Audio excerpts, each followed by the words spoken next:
7, 6, 5, 4, 3, 2, 1, 0. Good afternoon, Keller Williams family.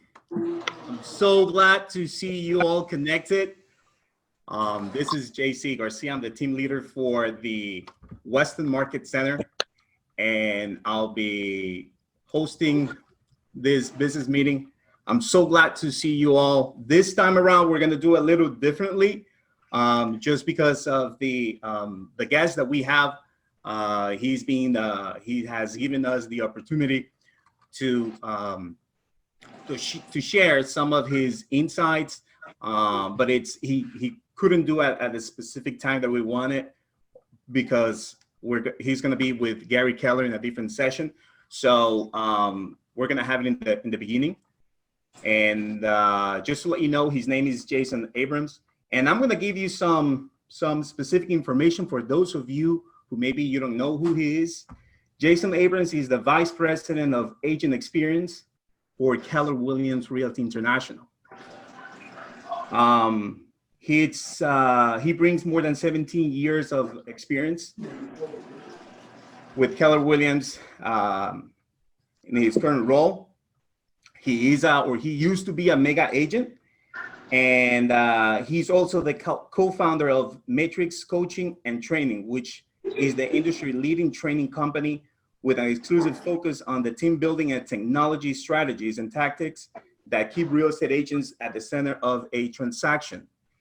He, as a top real estate agent, he also focused on the professional sports sector. And he had a show in H, which was called Scoring the Deal, where he provided viewers a behind the scenes look into the dynamic world of professional sport real estate.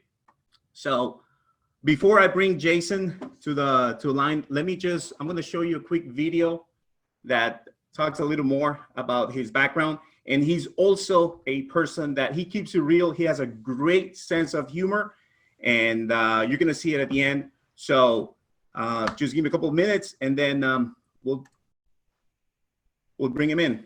I'm here by the video. You know. All right, here goes the video, Jason.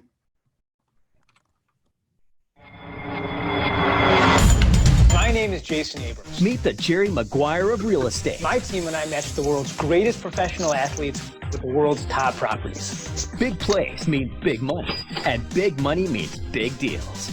What a view to wake up to every day. Find out what it takes to live like an all-star. Yo, this is crazy. Scoring the deal. Most real estate agents deal with a specific territory, but I deal with the entire country. If there's a pro stadium there, that's my territory. My clients move fast, so most of the time, I only have a couple days to find them the perfect home. And that's not an easy task. You know, stick to the real estate. For our clients, it's all about scoring points. But for us, it's about scoring the deal.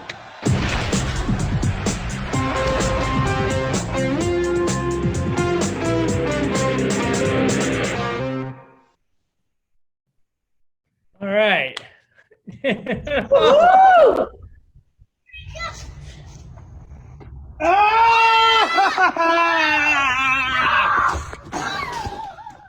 You don't have to cry. I'm gonna get you all squared away here. Hello? Hi, is this Jason? Yeah, this is Jason. Hi, Jason. This is Trisha. I've been talking with my husband, and we're super excited. We want to list with you. Oh, perfect timing. Hang on one second. Sweetheart, Dad has a call. Excellent. This is really great. Well, thanks so much. So I was wondering, can you help us list? We have a whole bunch of furniture we want to sell. Furniture you want to sell? You mean you want me to sell the house and your furniture? It's really not that much. It's just, we have like this home entertainment center, a couch, 4 or 5 TVs. Do you hear the baby in the background? A little bit. So yeah, that's probably on that furniture. What was the other issue you wanted to talk about? I was hoping that you could be present for all the showings. So you want me to list the house, then create all the traffic, then actually be there to tell everybody to take their time and walk through? Yeah, I mean, just, to turn on the lights, do all the, just little stuff. Yeah, well, I'm not sure. Oh, well, okay, never mind, forget that. Okay. How about, I mean, can we talk commission? Oh my gosh, hang on. Okay, forget it. Oh, you don't want to talk about the commission anymore? No, not really. Really? Is it because of all the crying? I'll tell you, I can't wait to list your house. Thanks so much for calling. Well, dolls. This was a great idea. I get a phone call, quick text message. Jason, come participate. It's going to be great. Don't worry, we'll tell you later what you're going to do. It felt right at the time. Second thoughts now, a little bit.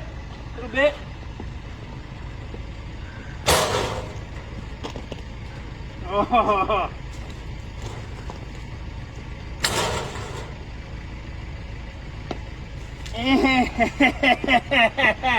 Count it!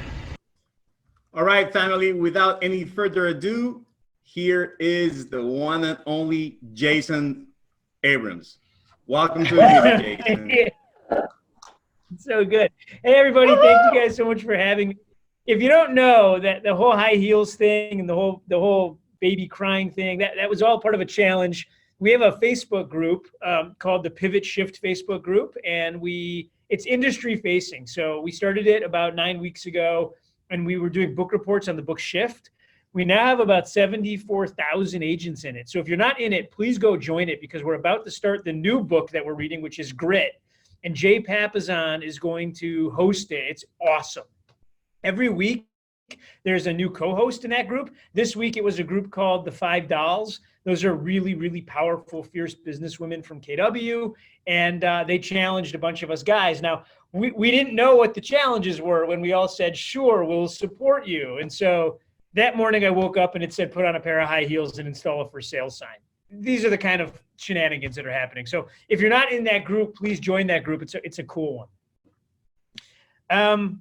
Well, I don't know what you guys want to hear. Here's what I'll tell you. I'll give you what I'm seeing around the country as best practices.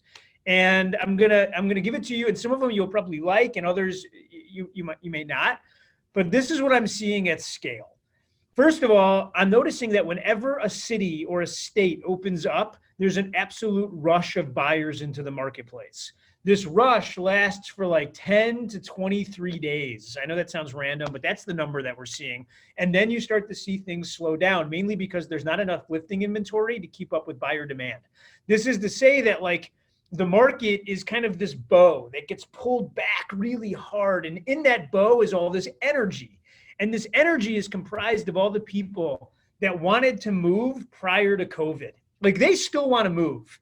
And then there's more people in this bow, right? There's people that during this last time of being at home, they've decided they want to move.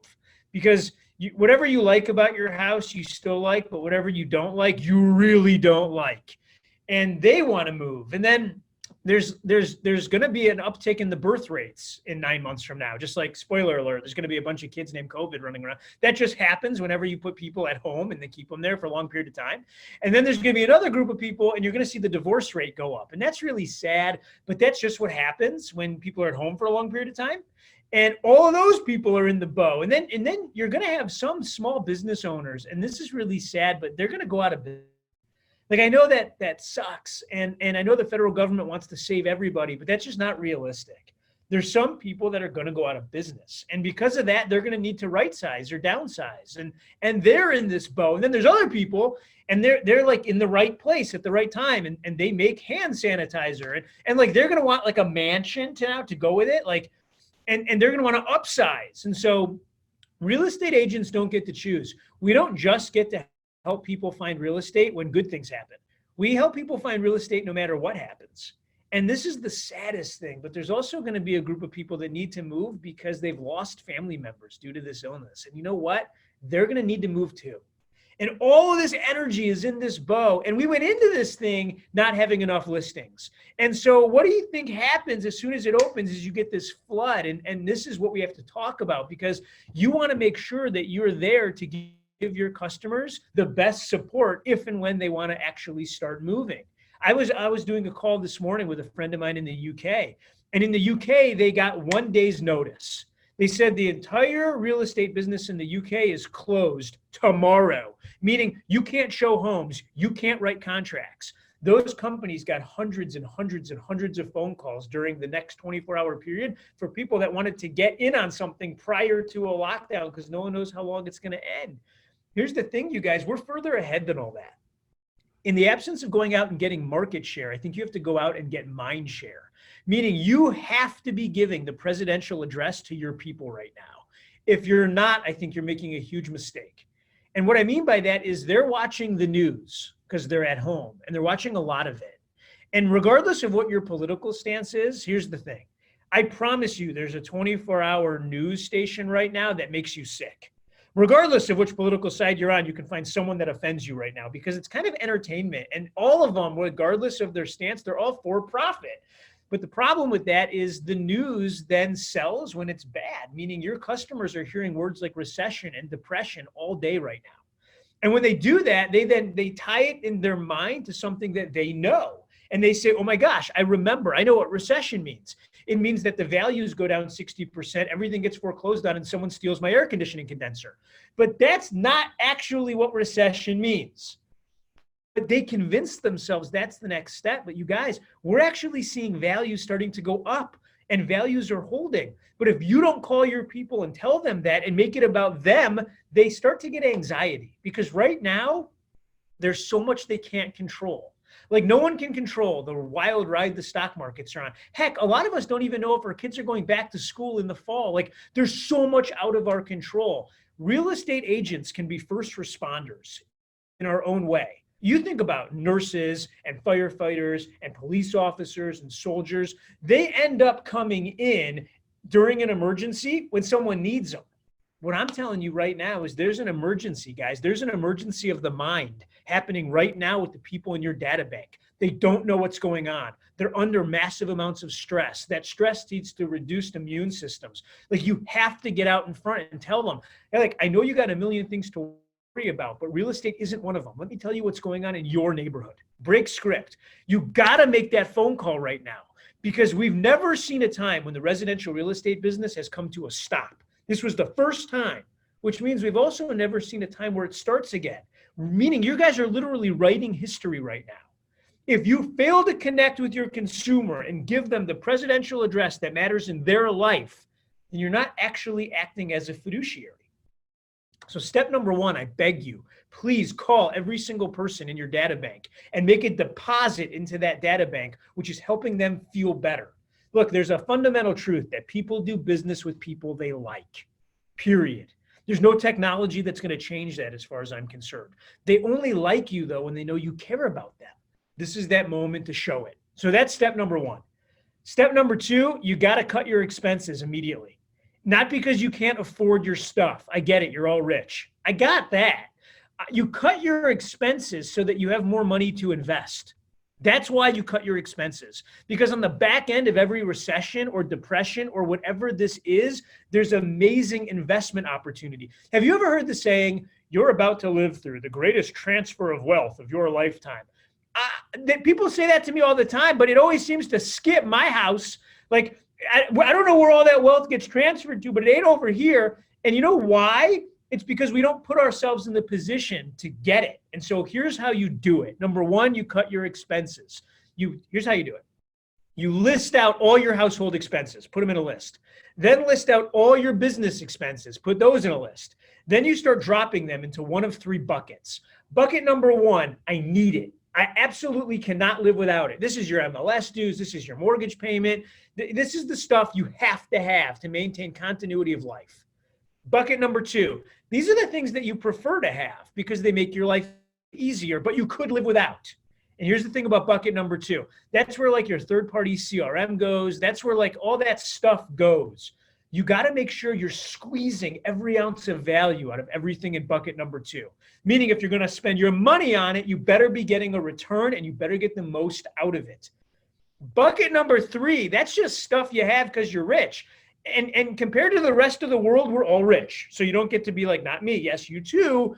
And those are things like these apps that you don't use, but you pay for. These are things like Sirius XM radio in my car. Like I don't even remember what color my car is. I can't drive it. I don't need to pay for enhanced radio in it.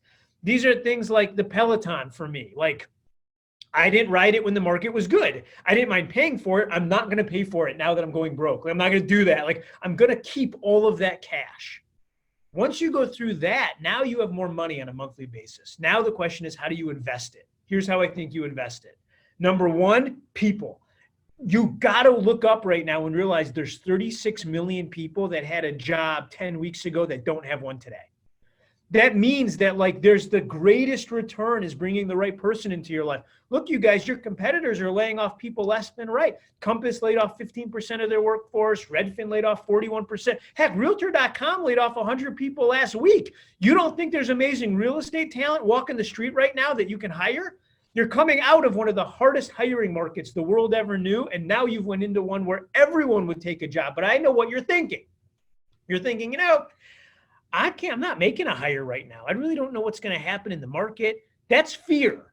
And so Warren Buffett has this saying. He says that be greedy when others are fearful and fearful when others are greedy. And we all say it, but here's what it really means. The minute that you are afraid, you got to ask yourself, is this fear worth overcoming? Meaning, if you're afraid to make a hire, that's the time to actually make that hire, perhaps. All it means is go hire the right person, because I'll tell you what, there's people you couldn't talk to 10 weeks ago that would love to take your call today. I'm doing more interviews for people than I've ever done in my life. I don't even know what I'm interviewing for. I'm just saying to people, tell me what you do and use small words. And if it's something I like, I'm like, cool, maybe I'll hire you. This is that moment to do it. There's 2 kinds of people, by the way. There's the kind that build up reserves, like emergency food. And then when there's an emergency, they feel great about eating it. Then there's the other kind that's like, I can't eat the emergency food. Look how good it looks on the shelf. Like, I can't eat that. Like, here's the thing. Like, you save your money 4 times like this to go out and invest. That's why you have dry powder. It's to put it to work when everyone else's is wet. So number 1, people. Number 2, I mean to tell you, there's going to be opportunity in real estate. Now, I don't think it'll be because values plummet. You're starting to already see it in investment real estate, meaning multi-units. 2 units, 3 unit, 8 unit, the smaller stuff. And the reason it's there isn't because the values are going down. It's because the people that own them can't handle an interruption in their cash flows. They didn't plan well enough. They got overextended. You're really seeing this in the Airbnb market. People that thought that was going to just happen forever, and all of a sudden they were hotel owners. Spoiler alert, no one's going. This means that you can buy these things or partner with these people simply by having a little bit of cash right now. That's where I'm starting to see opportunity. You need to start farming for those folks right now. I went on Airbnb the other day. I started just doing searches. I took those property addresses. I washed it to get their names and numbers, and I'm just calling them. And I'm saying, hey, I have a group of investors that would love to get involved if you're willing to sell at the right price. You have any interest in selling? And a lot of those people are like, yes, I do. Keep in mind, a lot of the stuff you're going to find on Airbnb, it's like houses on 2 lots, meaning I have a home and then I built something in my backyard as a vacation spot, which means you may end up buying both. Those are great deals. I love that. The next place I think you're going to see investment is small business. Look, you guys, they're not going to make it. Ask yourself this. Think about all the stuff that we learned together at KW. Right? So you got lead generation, you got culture, you got P&L statements, you have business coaching through maps, you got all this stuff. None of that stuff is unique to residential real estate. Like, that's just stuff about business. It works no matter what business you're in. Now ask yourself, where does the local salon owner go to get business coaching? They don't go to Vidal Sassoon, it turns out. Where do they go to learn how to run a business of a salon? How about the person that owns the cleaners, or the ice cream store, the hardware store? Where does every mom and pop go for business coaching? They don't, by the way. They don't have it. And so what I'm telling you is right now, your expertise and your money can go in other places while your time stays right here in residential real estate. If you called every small business owner you knew and said, hey, tell me what's going on. How are you doing? I like your business. I used to go there every day. How are you right now? And they're going to be like, I'm not so great. And you're going to be like, well, tell me more about that. And then you're going to get into a discussion about lowering their expenses. And then you're going to get into a discussion about lead generation. And then you're going to get into a discussion about liquidity. And you're going to say, let me ask you this. If I could come into your business with a cash infusion right now and I could coach you to run a better business, would you give up an equity position for that? That's how you could come out of this thing owning 5, 6, 10 businesses, 20, 30, 40% of all of them. And if you don't want to go that route, how about if you just did the business coaching for them and the trade-off is, look, when this thing turns back around, I want you to leave my 2-page real estate newsletter in your business once a month for the next 12 months. You guys, if you did that, you'd be physically omnipresent when these doors start to open. And I tell you this, once those doors open and people feel safe, they're all going back because the American consumer has a memory of a housefly. I'm not saying that badly. We're all that way. Here's what happens. We get scared, then we get brave, then we go back to business as usual. So let me just take out all the complication from this. The goal here is to figure out what people want and then give it to them. That's it. These are just tactics by which to do it. The next thing I think you can be doing, I think there's still great investments to be had in the marketplace. Now, I'm not a stockbroker, but I'll tell you this, figure out which companies you're not going to frequent moving forward just because your behavior has changed, and then bet against those companies in the market. Take some short positions. Like for me, I love concerts, but I'm not going anymore. Meaning like Britney Spears picked me up in a GoFundMe limo to take me to the show. I'm not going. So I'm betting. Valerie, you gotta go on mute. So I'm going against concert venues. On the same token, Valerie, you gotta go on mute. Ask the next question.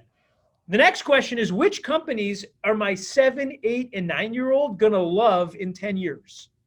Which companies are my grandchildren gonna love in 10 years? And then go buy some of those. I mean to tell you, they're on sale right now. That's your long-term stuff.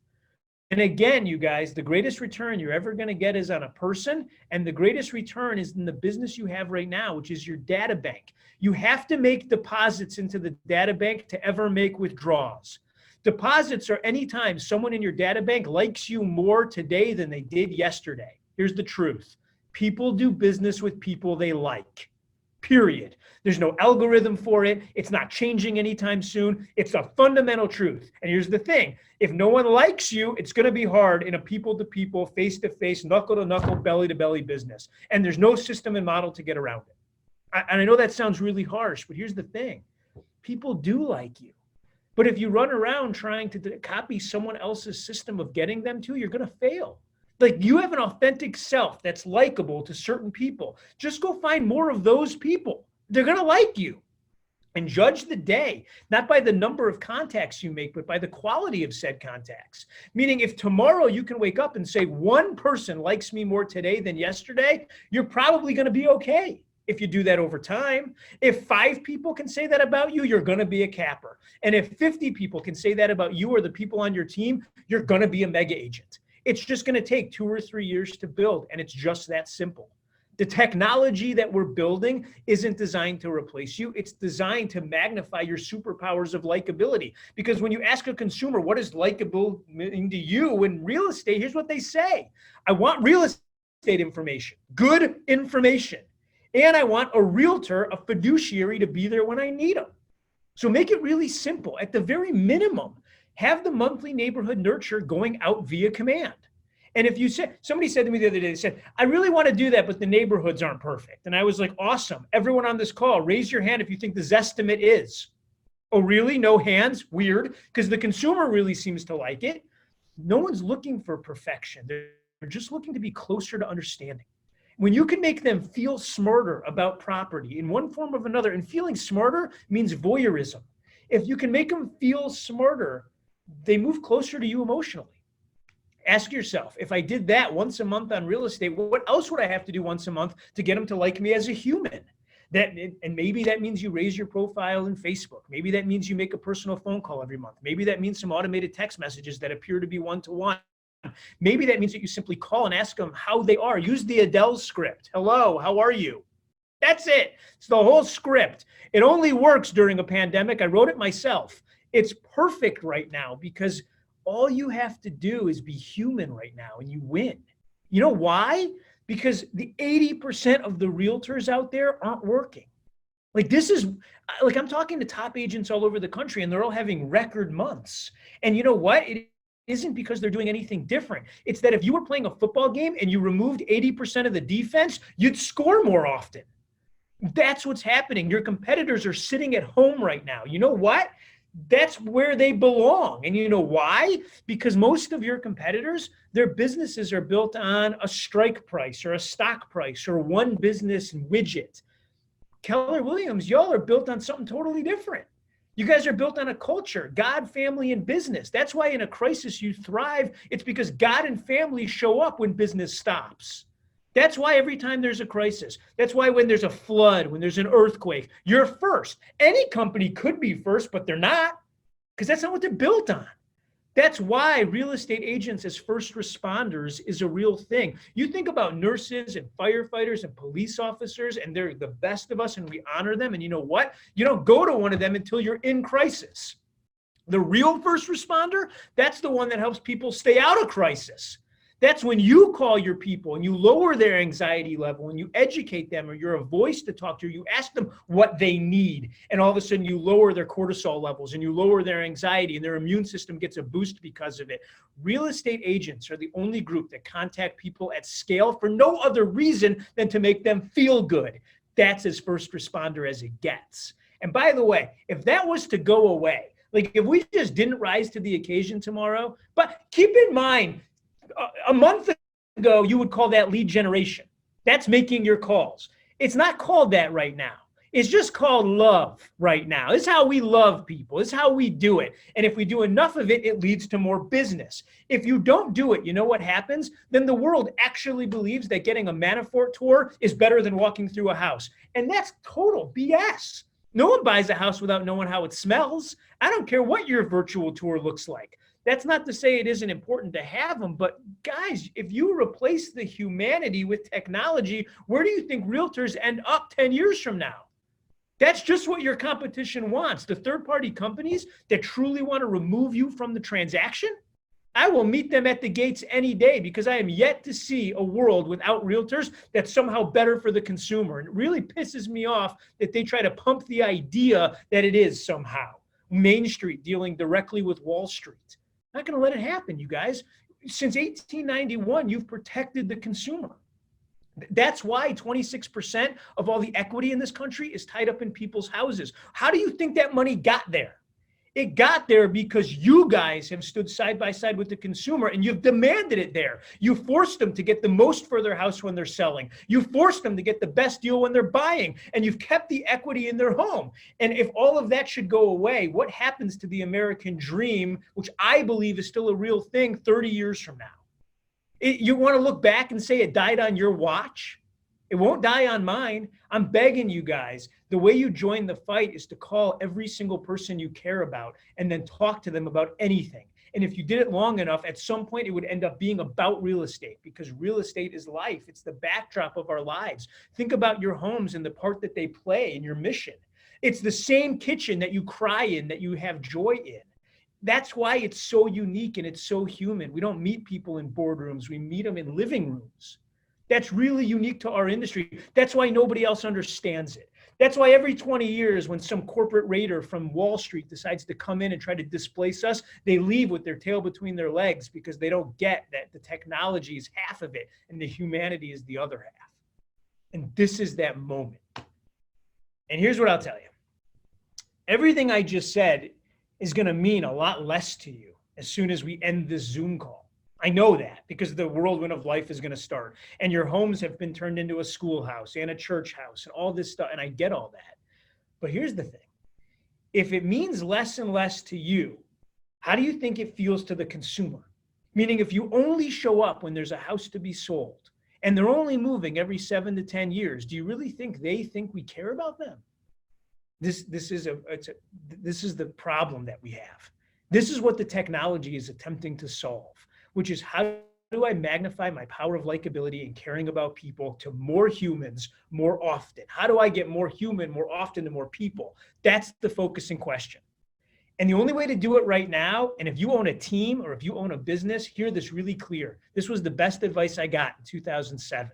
Right when this first thing started, Gary Keller said to me, he goes, Jason, you got to cast a new 90-day vision for your team. He said, your 5-year vision, that's probably still good.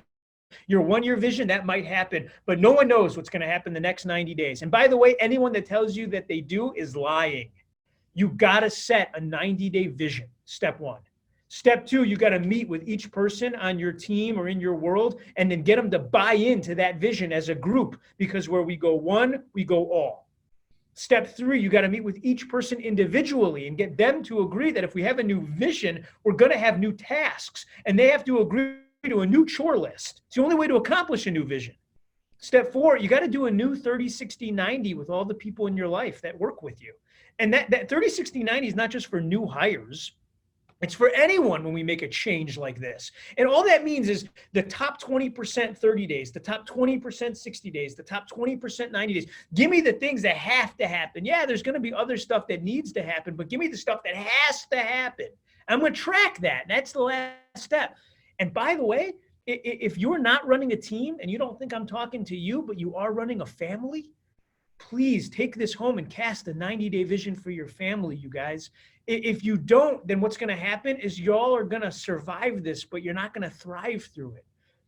Because in the lack of true leadership, people listen to whoever is speaking loudest, and usually the loudest speaker is in your own head. If you don't believe me, yell the word hello right now in your mind. Yell it. And then realize that you have a voice that follows you around, this roommate that lives in here, and it can yell at you. And you ever tried to get a song out of your head? That's just you singing to you. But it's real. And so here's what I'm going to tell you. If you leave everybody in your life up to just listening to their own voices, everybody ends up on a different journey. But if you're a business owner, it's your job to cast a vision for that journey and then to help everyone get there. And if you have a family, I'm begging you, please do that. That was the best advice that I got. I don't have all the answers, and I'm not necessarily the best at doing the work, but I am good at regurgitating other people's advice. And that was Gary's, and I think it's really, really valid. And the last thing I'm going to tell you, and I'm not only to bring the room down here at the end, the last thing I'm going to tell you is one of the things I've been doing here at KWRI is I've been calling all of the families that lose a spouse to COVID. And that's really hard because we have 180,000 people in our company, and I've made a lot of phone calls. And the phone calls are actually not as hard as you would think, mainly because I'm calling to say that I'm sorry for their loss. And the truth is I am. And so the truth is a really easy thing to say. The scary thing, though, and the part that makes it hard, it's later that night.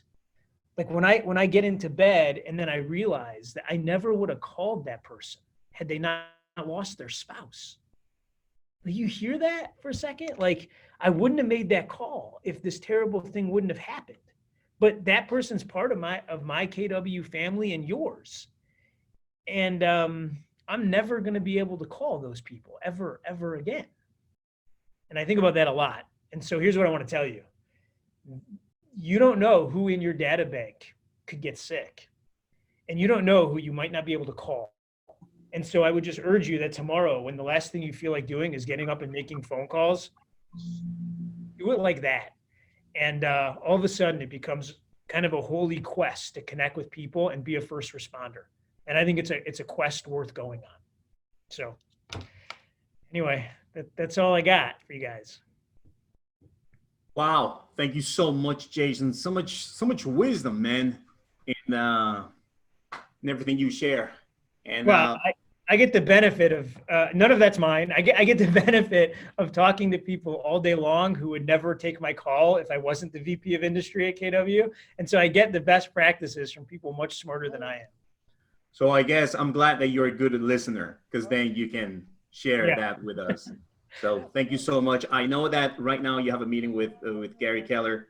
So we appreciate you for being here, and I'm really looking forward to have you once again in another Zoom call in the future, or maybe in person whenever it's possible. I'd love to do it. I just want you guys to know on behalf of Josh team and Gary Keller and the whole executive leadership team here, we were really clear that the power of Keller Williams has nothing to do with the building here in Austin. I mean, heck, I'm the only one in it right now. So like, it isn't what's happening here. The power of this company is each and every one of your relationships with your customers. And they're, by the way, they do business with you, not KW. The honor of you allowing us to be part of it, I just want you to know it's humbling for us, and we're so grateful for everything each and every one of you are doing. So thank you for being the best part of our company, each one of you. Thank you, Jason. Thank you so much. Thank you. God bless you, man. Okay, bye. Take care.